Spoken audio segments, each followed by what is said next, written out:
Bienvenue à notre série Trucs et astuces. Je suis Sylvain Racine. Et je suis Hugo Sanchez. Hugo, aujourd'hui, on va montrer comment couper des profilés de façon un petit peu plus spécifique, mais on a déjà un truc et astuce sur notre site web qui montre les bons outils pour les bons matériaux. Donc, référez-vous si vous avez besoin de plus de détails.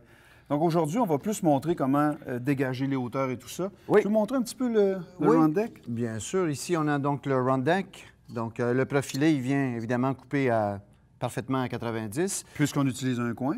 Puis, puisqu'on utilise un OK. coin puis on veut faire un coin extérieur, ce que l'on veut éviter à tout prix, c'est de faire ceci, c'est-à-dire mettre notre coin extérieur puis venir chevaucher une allette d'ancrage par-dessus l'autre.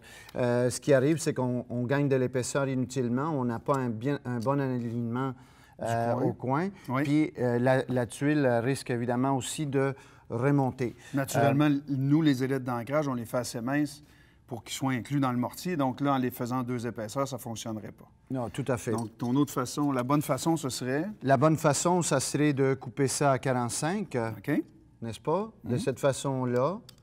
Tu le le tout, dégages, là. Voilà. Arrive vraiment de niveau. Plus de dérangement. Voilà. Good? Oui.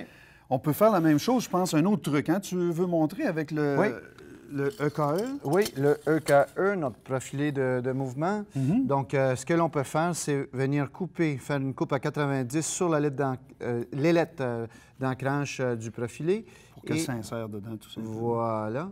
Il va venir s'insérer de cette façon-là. Donc, encore une fois, tu n'auras pas de surépaisseur pour travailler avec le mortier. Tout à fait. Petite chose que je voulais qu'on montre aussi, Hugo, tu sais, quand on coupe en 45 comme ça pour faire des coins extérieurs, des fois, c'est une coupe qui est un peu, pas très difficile, mais un petit peu plus difficile, puis on peut avoir à se rajuster. Oui. Le petit truc, ce serait de couper le 45 avant.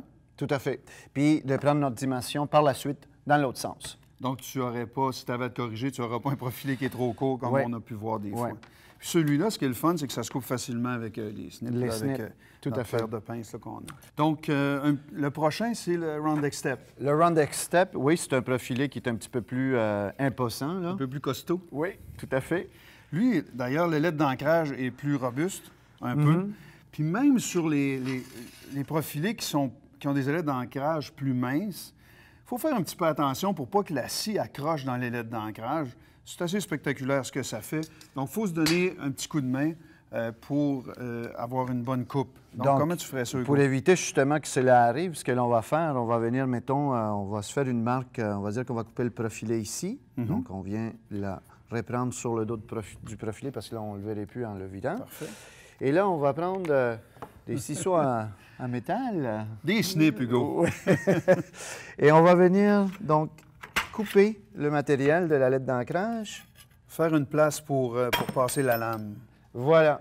Une bonne idée de mettre des lunettes de protection? Oui, tout à fait. Mais on va commencer donc par cela.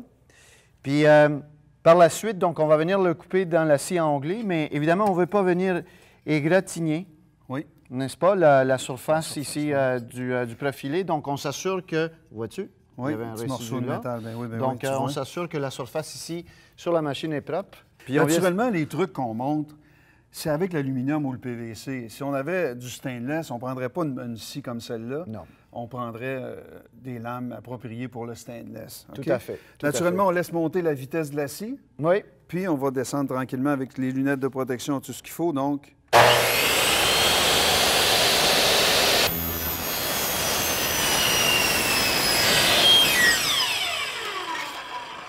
voilà. Donc, s'il restait un petit peu de métal, on pourrait facilement soit le limer ou le sabler ou le rendre comme il doit. Tout Donc, à fait. c'est Tout ça. à fait. Parfait. Bon. Un petit dernier que tu veux nous montrer, Hugo? Oui.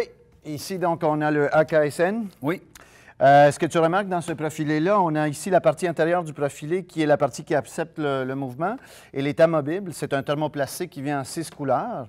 Et ce que l'on veut faire pour couper ce type de profilé-là, c'est qu'on va retirer la partie amovible. On veut éviter de le brûler. Donc, on va couper le profilé avant, Oui. puis Puis par la suite, on revient avec nos snips, les voilà. Puis on va venir couper donc le thermoplastique, évidemment, à l'endroit où on a fait notre coupe. une Là. belle coupe propre. Oui. Good. Parfait. Merci, Hugo. Hey, ça m'a fait plaisir. J'espère que ces trucs vous seront utiles lorsque vous aurez à couper des profilés dans le futur. Pour d'autres trucs et astuces, n'oubliez pas de visiter notre site web à l'adresse www.schluter.ca. Et si vous voulez rester à jour sur nos dernières vidéos des trucs et astuces, n'oubliez pas surtout de vous inscrire sur notre chaîne YouTube. Merci. Merci.